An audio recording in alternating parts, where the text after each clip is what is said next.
There's a state of mind that so many people spend years treating as a personal failure. The absolute inability to fit into a normal employee setup.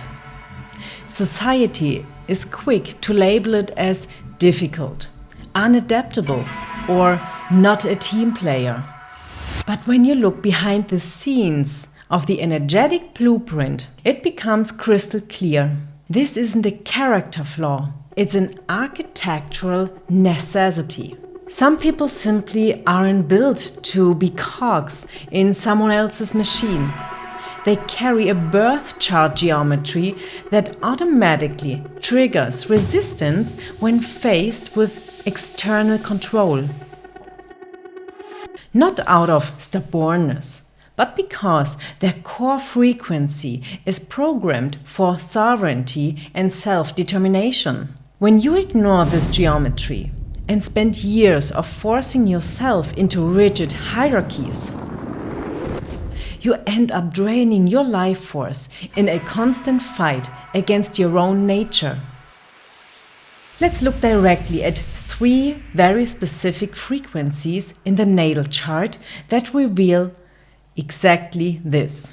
It often begins at a level that rarely gets enough attention in traditional astrology: the day of the week you were born. If you were born on a Sunday or a Thursday, you brought a royal core frequency into this world from day one.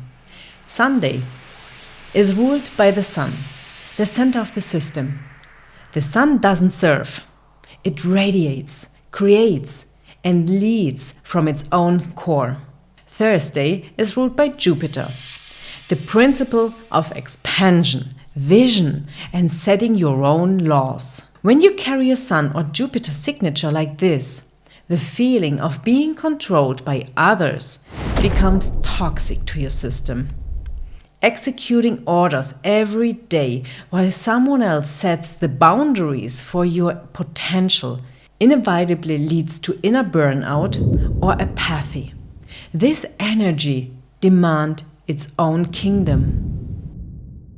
A second incredibly powerful signature shows up when the asteroid Hidalgo sits directly on one specific primary axis. In cosmic geometry, Hidalgo is the ultimate code of rebellion against unfair authority, micromanagement, and meaningless chains of command. When Hidalgo aligns with this axis, your point of outward projection, you possess a built-in shield against external domination. In an office routine, this means you simply can't just adapt when a boss gives you pointless orders or plays power games. Internal rage rises instantly because your system senses an external structure is trying to cut down my autonomy. As an employee, you'll constantly be stamped as the rebel. But the moment you strike out on your own, that exact Hidalgo code transforms into your unshakable stamina as an entrepreneur.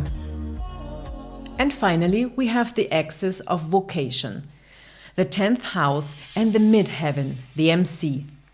If Mars resides here, or if the Aries principle rules the top of your chart, you are operating with a pure pioneer engine. Mars represents action, drive, and execution. Placed in the 10th house, your drive collides head-on with the power dynamic of traditional employers. You are the one bringing the best ideas, setting the pace, and pushing things forward, only to be slowed down by insecure bosses or watching others take the credit for your labor. This Mars energy cannot be harnessed long-term for someone else's goals. It wants to build its own empire, open up new territory, and dictate its own direction. So, what does it actually mean if you recognize yourself in these mirrors? The solution, of course, is clear. Step into your own sovereignty. Become your own boss. But And this is the crucial point. It's not about recklessly quitting your job tomorrow or jumping blindly into risk. Astrological navigation means first understanding your core frequency and then, step by step, bringing it into resonance with your life.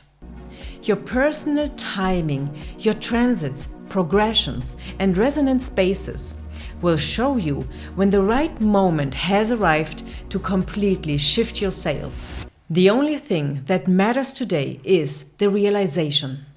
Stop judging yourself for not functioning in external systems. You aren't broken. You were simply never built to be a subject. You were built to be the creator of your own path.